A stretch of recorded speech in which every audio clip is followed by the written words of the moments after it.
বিসমিল্লাহির রহমানির রহিম। আসসালামু আলাইকুম।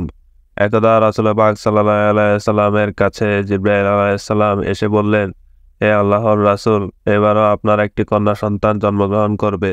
সেই কন্যা সন্তানটি হবে জগৎবরের নাম ও সকল রমণীদের মধ্যে শ্রেষ্ঠ রমণী এবং স্থানীয়। অতঃপর জিবরাইল আলাইহিস সালাম রাসূল পাক সাল্লাল্লাহু আলাইহি সাল্লামের হাতে একটি মেওয়া দিয়ে বললেন, হে আল্লাহর রাসূল, আপনি এই মেওয়াটি ভক্ষণ করুন।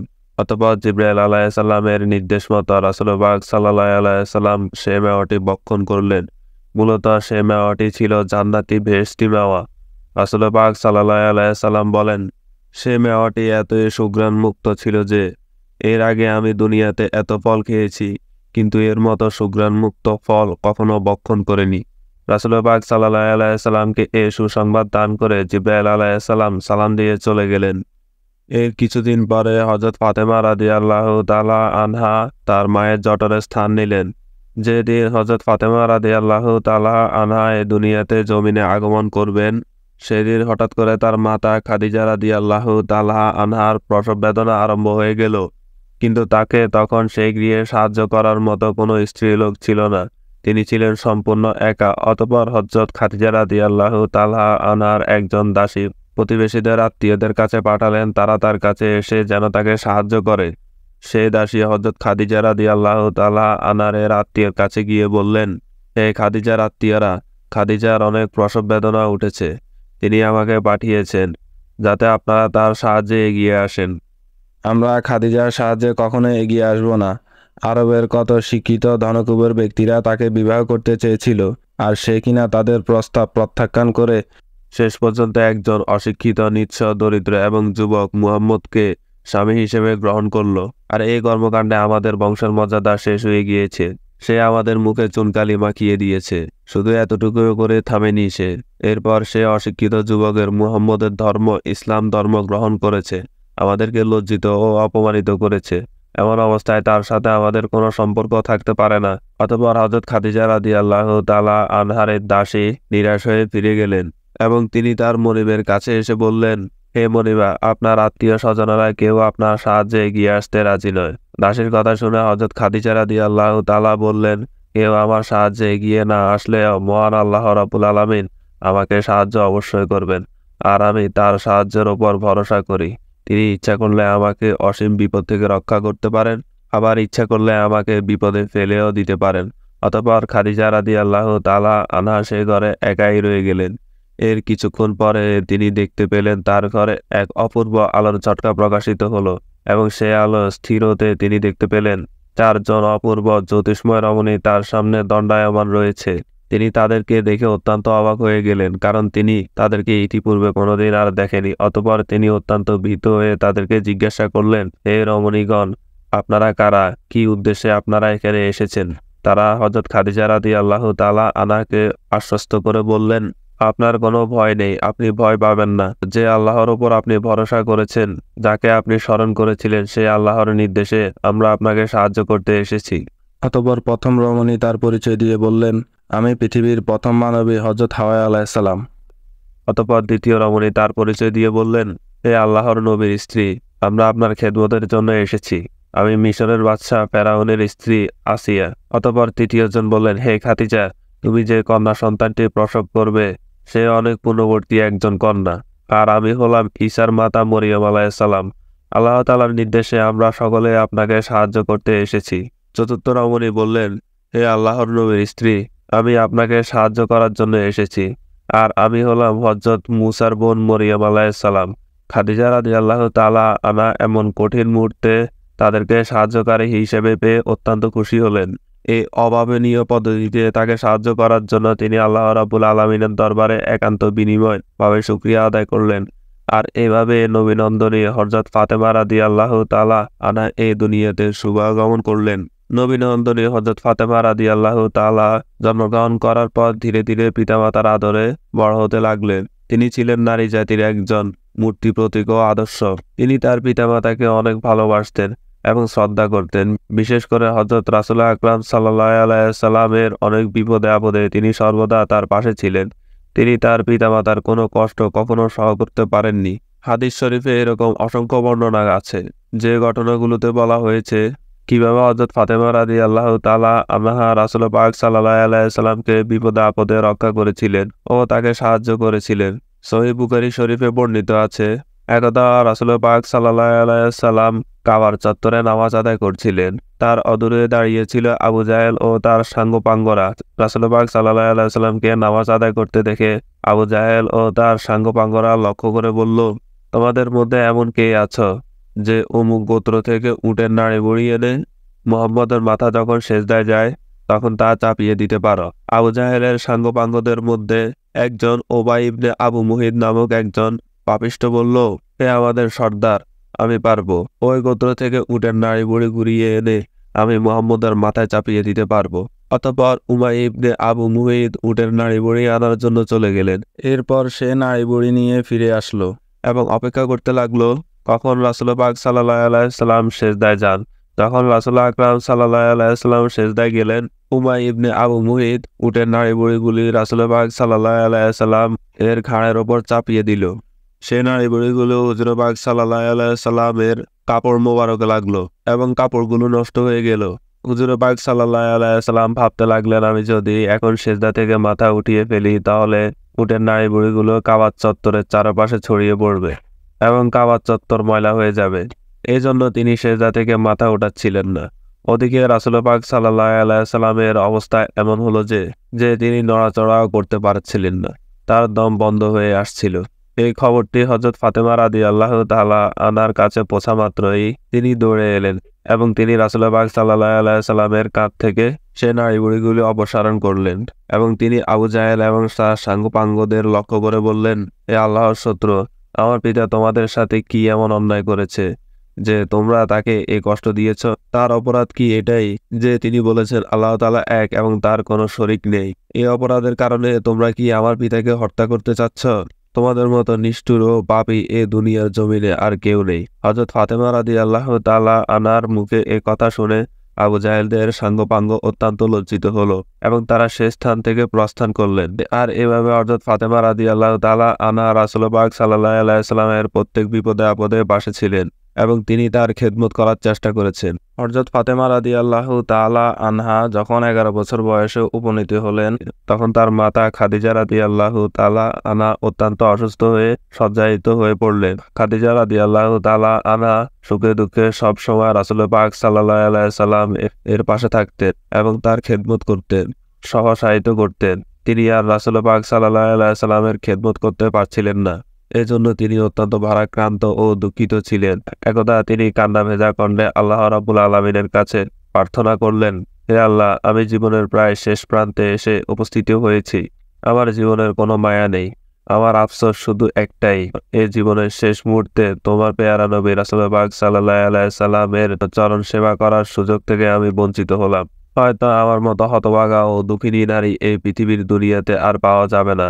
বিবি খাদিজা রাদিয়াল্লাহু তাআলা আনহা যখন এই প্রার্থনা করছিলেন, কিশোরী ফাতেমা রাদিয়াল্লাহু তাআলা আনহা তার পাশেই ছিলেন। তিনি যখন মায়ের এই আবেদনময় কান্না ভেজা এবং প্রার্থনা শ্রবণ করলেন, তার হৃদয় ভেঙে চুরমার হয়ে গেল।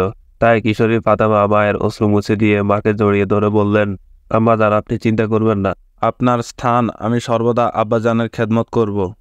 আমার জীবন থাকতে আব্বাজানের খেদমতে সামান্য ত্রুটিও হবে না। মৃত্যু পথযাত্রী হযরত খাদিজা রাদিয়াল্লাহু তাআলা আনহা মেয়ের মুখে এরকম কথা শুনে অত্যন্ত আনন্দিত হলেন। অতঃপর তিনি আল্লাহ রাব্বুল আলামিনের কাছে দোয়া করলেন, হে আল্লাহ, তুমি আমার মেয়েকে তোমার প্রিয় বান্দী হিসেবে বানিয়ে নাও। তাকে জগতের বুকে মহামর্যাদা এবং পূর্ণ মাতৃত্ব আসনে উপদৃষ্ট করো। অতঃপর তিনি হযরত ফাতেমা রাদিয়াল্লাহু তাআলা আনহাকে কাছে ডেকে বললেন, ফাতেমা, তুমি আমার প্রাণের মেয়ে, মনে রাখবে এই পৃথিবী হতে আমি চলে যাওয়ার পর কোনো দুঃখ করবে না, বরং সর্বদাই আমার জন্য ক্ষমা প্রার্থনা করবে এবং দোয়া করবে। তবে তোমার কাছে আমার একটি বিশেষ আবেদন হলো, আমার মৃত্যুর পর তোমার আব্বাজানের খেদমত ও সেবা যত্নের দায়িত্ব তুমি গ্রহণ করবে। আমি যেমন তার সেবা যত্ন করেছিলাম, তুমিও তার অনুরূপ সেবা যত্ন করবে, তাকে সুখী রাখার চেষ্টা করবে। মনে রেখো, তোমার আব্বাজানের খেদমত ইহকাল ও পরকালের উভয়কালের তোমার কল্যাণ হবে। আমি আল্লাহ রাব্বুল আলামিনের কাছে দোয়া করি, আল্লাহ যেন তোমাকে তোমার পিতার খেদমত করার সুযোগ দান করে এবং তার খেদমতের উসিলায় আল্লাহ পাক রব্বুল আলামিন যেন তোমার সীমাহীন এবং মর্যাদার অদৃষ্টিত করেন। আর এভাবে হযরত খাদিজা রাদিয়াল্লাহু তাআলা আনহা এই দুনিয়া থেকে চিরবিদায় গ্রহণ করলেন। যে বছর হযরত খাদিজা রাদিয়াল্লাহু তাআলা ইন্তেকাল করেছিলেন, সে বছরটিকে আমলে হুজুর বা চিন্তার বছর বলা হয়। কেননা খাদিজা রাদিয়াল্লাহু তাআলা আনহা এ বছর ইন্তেকালের মাত্র 3 মাস পূর্বে রাসূল পাক সাল্লাল্লাহু আলাইহি সাল্লামের চাচা আবু তালেব ইহদান ত্যাগ করে পরকালের উদ্দেশ্যে যাত্রা করেন। আর এই কারণে রাসূল পাক সাল্লাল্লাহু আলাইহি সাল্লাম একেবারে একা হয়ে পড়েন। ঘরে ও বাইরে তাকে সান্ত্বনা দেওয়ার মতো আর কোনো লোক ছিল না। বর্তমানে আমরা যে কাহিনীটি শ্রবণ করলাম তা হিজরতের 3য় বছরের কাহিনী। মুসলমানরা মক্কা থেকে মদিনায় হিজরত করে চলে গেছেন এবং 3 বছর অতিবাহিত হয়ে গিয়েছে। একদা হযরত আবু বকর রাদিয়াল্লাহু তাআলা আনহা রাসূল পাক সাল্লাল্লাহু আলাইহি সাল্লামের কাছে গিয়ে বিনীতভাবে আরজ করলেন, হে আল্লাহর রাসূল, আপনি যদি চান তাহলে আপনার কন্যা ফাতেমাকে আমি বিবাহ করতে চাই। আবু বকর রাদিয়াল্লাহু তাআলা আনহার এই প্রস্তাবে রাসূল পাক সাল্লাল্লাহু আলাইহি সাল্লাম চুপ করলেন। তিনি কোনো উত্তর দিলেন না। এটি আবু বকর রাদিয়াল্লাহু তাআলা আনহা বুঝতে পারলেন। রাসূল পাক সাল্লাল্লাহু আলাইহি সাল্লাম তার সাথে হযরত ফাতেমাকে বিবাহ দিতে রাজি নন। অতঃপর একদিন হযরত ওমর রাদিয়াল্লাহু তাআলা আনহা এসে রাসূল পাক সাল্লাল্লাহু আলাইহি সাল্লামকে বললেন, হে আল্লাহর রাসূল, আপনি যদি চান আপনার নয়নের পুতুলিকে হযরত ফাতেমাকে আমি স্ত্রী হিসেবে গ্রহণ করতে চাই। ওমর রাদিয়াল্লাহু তাআলা আনহুর এই প্রস্তাবে রাসূল পাক সাল্লাল্লাহু আলাইহি সাল্লাম কোনো উত্তর দিলেন না।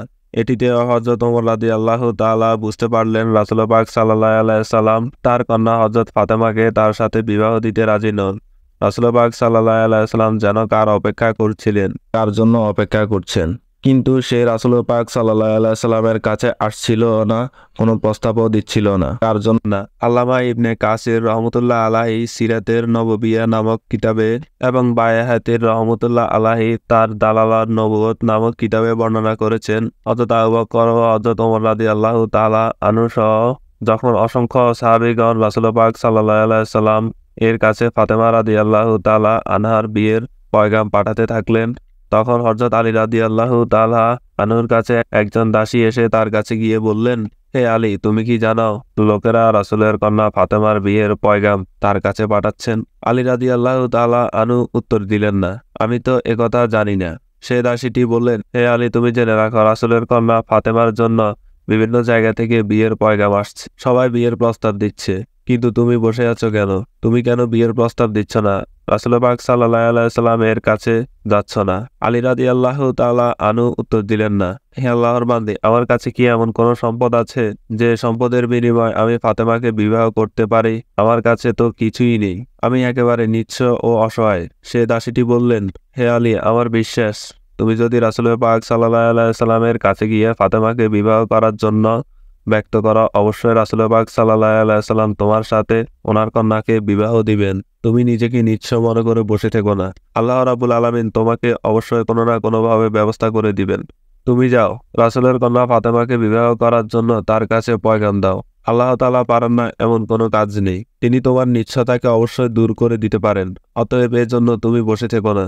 এভাবে দাসীটি হযরত আলী রাদিয়াল্লাহু তাআলা আনহুর মনে আশার সঞ্চার করতে লাগলেন। দাসীটির এসব কথা অনুপ্রেরণামূলক কথা শুনে আলী রাদিয়াল্লাহু তাআলা রাসূল আকরাম সাল্লাল্লাহু আলাইহি সাল্লামের কাছে গিয়ে এবং তার সামনে তিনি উপবেশন করলেন। তিনি আল্লাহ তাআলার নবীর ভয়ে তিনি তার সামনে কোনো কথা বলতে পারলেন না। তার মুখ দিয়ে কোনো কথা বের হচ্ছিল না। হে আল্লাহর রাসূল, আমি আপনার মেয়েকে বিবাহ করতে চাই। এই কথাটি তিনি মুখ দিয়ে কোনোভাবে বলতে পারলেন না। তাই তিনি মাথা নিচু করে রাসূল পাক সাল্লাল্লাহু আলাইহি সাল্লামের কাছে বসে রইলেন। আলী রাদিয়াল্লাহু তাআলা আনহার এই অবস্থা দেখে পেয়ারা নবী রাসূল পাক সাল্লাল্লাহু আলাইহি সাল্লাম তাকে বললেন, হে আলী, সত্যি করে বলো তো তুমি আমার দরবারে কি জন্য এসেছো? তুমি কি কোনো প্রয়োজনে এসেছো? হযরত আলী রাদিয়াল্লাহু তাআলা আনহু রাসূল পাক সাল্লাল্লাহু আলাইহি সাল্লামের প্রশ্নের উত্তর দিলেন না। তিনি মাথা নিচু করে বসে রইলেন। এরপর রাসূল পাক সাল্লাল্লাহু আলাইহি সাল্লাম তাকে পুনরায় প্রশ্ন করলেন, হে আলী, আমার মনে হয় তুমি ফাতেমার বিবাহের কথা বলতে এসেছো। তুমি কি চাও? আমার মেয়ে ফাতেমাকে বিবাহ করতে চাও? তখন আলী রাদিয়াল্লাহু তাআলা আনহু বললেন, হে আল্লাহর রাসূল, আমি এই উদ্দেশ্য নিয়ে আপনার দরবারে এসেছিলাম, কিন্তু আমার গম্ভীরতার ভয়ে আমি আপনার কাছে এই কথাটি বলার সাহস পাচ্ছিলাম না। আমি চাই আপনার মেয়ে ফাতেমাকে বিবাহ করতে। আপনি যদি অনুগ্রহ করে আপনার নয়নের পুত্রীকে আমার হাতে তুলে দেন তাহলে আমি অনেক কৃতজ্ঞ হব। দয়াল নবী রাসূল পাক সাল্লাল্লাহু আলাইহি সাল্লাম এরই তো চাচ্ছিলেন। আলীর মুখ থেকে এ কথা শোনার জন্য তিনি এতদিন অপেক্ষা করছিলেন। তাই তিনি কাল বিলম্ব না করে বললেন, হে আলী, অবশ্যই আমার মেয়ে ফাতেমাকে তোমার হাতে তুলে দেব। এরপর তিনি তাকে জিজ্ঞাসা করলেন, হে আলী, তোমার কাছে কি এমন কোনো সম্পদ আছে যে সম্পদ তুমি মোহর হিসেবে ফাতেমাকে দিতে পারো? আলী রাদিয়াল্লাহু আনহু উত্তর দিলেন, হে আল্লাহর রাসূল, আল্লাহর কসম করে বলছি, আমার কাছে এমন কোনো সম্পদ নেই যে সম্পদগুলো ফাতেমাকে মোহর স্বরূপ আমি দিতে পারি। আমি একেবারে নিঃস্ব ও অসহায়। তখন পেয়ারা নবী রাসূল পাক সাল্লাল্লাহু আলাইহি সাল্লাম তাকে প্রশ্ন করলেন, হে আলী, আমি যে বর্ম তোমাকে দান করেছিলাম সেটি কোথায়? আলী রাদিয়াল্লাহু আনহু বললেন, হে আল্লাহর রাসূল, আল্লাহর কসম করে বলছি, সেটি আমার নিকটই রয়েছে, কিন্তু তা আর কত মূল্যেরই বা হবে? মাত্র 4 দিরহামের বেশি তার মূল্য হবে না। এরপর দয়াল নবী বললেন, হে আলী, আমি সে বর্মটির বিনিময়ে আমার মেয়ে ফাতেমাকে তোমার সাথে বিবাহ দিলাম। সে বর্মটির মূল্যই হবে আমার মেয়ের মোহর। এখন যাও, সে বর্মটি বিক্রি করে তার মূল্য নিয়ে আসো। সুপারিশের কাণ্ডারি হযরত মুহাম্মদ সাল্লাল্লাহু আলাইহি সাল্লামের পবিত্র মুখের এই কথাটি নির্দেশ অনুযায়ী ইসলামের বীর সৈনিক আশেকে নবী হযরত আলী রাদিয়াল্লাহু আনহু, নবী দুলালীর কলিজার টুকরা হযরত ফাতেমা রাদিয়াল্লাহু তাআলা আনহাকে শুভ বিবাহের মোহর আদায়ের জন্য খুশি চিত্তে আপন এবং লৌহ বর্মটি বিক্রি করার সিদ্ধান্ত নিলেন। কেবল সিদ্ধান্ত নিয়ে থেমে রইলেন না, বর্মটি বিক্রি করার জন্য উপযুক্ত সন্ধান করতে লাগলেন। কিন্তু অনেক খোঁজাখুঁজি করেও তিনি উপযুক্ত কোনো গ্রাহক পেলেন না। পরের দিন হযরত আলী রাদিয়াল্লাহু তাআলা আনহু বর্মটি নিয়ে রাসূল পাক সাল্লাল্লাহু আলাইহি সাল্লামের দরবারে উপস্থিত হলেন। এই মুহূর্তে প্রিয় নবীজি সাল্লাল্লাহু আলাইহি সাল্লামের দরবারে হযরত আবু বকর সিদ্দিক রাদিয়াল্লাহু আনহু, হযরত ওমর ফারুক রাদিয়াল্লাহু তাআলা আনহু, হযরত ওসমান জিন নুরাইয়া রাদিয়াল্লাহু তাআলা আনহু সহ আরো অনেক সাহাবীগণ উপস্থিত ছিলেন। প্রিয় নবী সাল্লাল্লাহু আলাইহি সাল্লাম নিজে উপস্থিত সাহাবীদের লক্ষ্য করে বললেন, হে আমার সাহাবীরা, তোমাদের মধ্যে এমন কেউ কি আছো যে উপযুক্ত মূল্য দিয়ে বর্মটি ক্রয় করতে পারো? নবীজি সাল্লাল্লাহু আলাইহি সাল্লামের কথা শোনা মাত্রই কাল বিলম্ব না করে ওসমান বিন নুরাইয়া আনহু দাঁড়িয়ে বললেন, হে আল্লাহর নবী, আমি 480 দিরহামের মূল্য দিয়ে এই বর্মটি ক্রয় করতে চাই। ওসমান রাদিয়াল্লাহু তাআলা আনহুর এ কথা অনুযায়ী প্রিয় নবীজি সাল্লাল্লাহু আলাইহি সাল্লামের বর্মটি হযরত ওসমান রাদিয়াল্লাহু তাআলা আনহুর হাতে দিলেন। আর ওসমান রাদিয়াল্লাহু তাআলা আনহু মনে অনেক খুশিতে নগদ 480 দিরহাম দিয়ে বর্মটি ক্রয় করলেন এবং এই অর্থ প্রিয় নবীজি সাল্লাল্লাহু আলাইহি সাল্লামের সামনে রাখলেন। আল্লাহর নবী দিরহাম নিয়ে হযরত আলী রাদিয়াল্লাহুর হাতে দিলেন। এদিকে হযরত ওসমান রাদিয়াল্লাহু তাআলা আনহু এমন আনন্দ মুহূর্তে অত্যন্ত খুশি হয়ে আলী রাদিয়াল্লাহু তাআলা আনহুকে সে বর্মটি আল্লাহর রাস্তায় জিহাদ করার জন্য দান করে দিলেন। বর্মটি ফেরত পেয়ে আলী রাদিয়াল্লাহু তাআলা আনহু খুবই খুশি হলেন এবং রাসূল আকরাম সাল্লাল্লাহু আলাইহি সাল্লাম ওসমান রাদিয়াল্লাহু তাআলা আনহু এর এমন কাজে অত্যন্ত খুশি হলেন এবং তার দুনিয়া ও আখিরাতের কল্যাণের জন্য আল্লাহ তাআলার কাছে দোয়া করলেন। এরপর হুজুর পাক সাল্লাল্লাহু আলাইহি সাল্লাম মেম্বারে দাঁড়িয়ে নিজেই বিবাহের খুতবা পাঠ করলেন। নবীজি সাল্লাল্লাহু আলাইহি সাল্লাম সাহাবীদের লক্ষ্য করে বললেন, তোমরা সকলে জেনে রাখো এবং সাক্ষী থেকো যে আমি 480 দিরহামের মোহরের বিনিময়ে আলী ইবনে আবু তালেবের কাছে আমার কন্যা ফাতেমাকে বিবাহ দিচ্ছি। এরপর শেরে খোদা হযরত আলী রাদিয়াল্লাহু তাআলা আনহুকে সম্বোধন করে বললেন, হে আলী, আমি আমার কন্যা ফাতেমা তুজ জোহরাকে 480 দিরহামের বিনিময়ে তোমার সঙ্গে বিবাহ দিচ্ছি। তুমি কি এতে সম্মত রয়েছ? আলী রাদিয়াল্লাহু আনহু আদরের সঙ্গে উত্তর দিলেন, ইয়া আল্লাহর রাসূল, আমি এই বিবাহ কবুল করলাম। এরপর নবীজি সাল্লাল্লাহু আলাইহি সাল্লাম উপস্থিত মেহমানদেরকে নিয়ে আল্লাহ তাআলার দরবারে আবেগময় জড়ানো কণ্ঠে প্রার্থনা করলেন এবং দম্পতি সুখী হওয়ার জন্য আল্লাহ তাআলার কাছে দোয়া করলেন। আর এভাবে হযরত আলী রাদিয়াল্লাহু আনহুর সাথে হযরত ফাতেমা রাদিয়াল্লাহু তাআলা আনহুর বিবাহ সংগঠিত হয়ে গেল। পূর্বে বলা হয়েছিল হযরত আলী রাদিয়াল্লাহু তাআলা আনহু অনেক দরিদ্র ছিলেন। নবীজির আদরের দুলালী হযরত ফাতেমা রাদিয়াল্লাহু তাআলা আনহা তার গরিবের স্বামীর বাড়িতে এসে অনেক কষ্ট করে তার স্বামীর বাড়ির সকল কাজ নিজ হাতেই করতেন এবং তিনি তার স্বামীর গৃহে চাকতি চালাতেন। চাকিটি চালাতে চালাতে তার হাতে দাগ পড়ে গিয়েছিল। পানির কলস বহন করতে করতে তার কোমরে দাগ পড়ে গিয়েছিল এবং ঘর বাড়ি পরিষ্কার পরিচ্ছন্ন রাখতে গিয়ে তার পরিধেয় কাপড় চোপড় এবং সর্বদা ময়লাযুক্ত হয়ে থাকত। নবী দুলালী হযরত ফাতেমা রাদিয়াল্লাহু তাআলা আনহা নিজেই বলেন, রুটির জন্য আটার খামির তৈরি করতে করতে আমার দু হাতের বিভিন্ন স্থানে ক্ষতবিক্ষত হয়ে গিয়েছিল।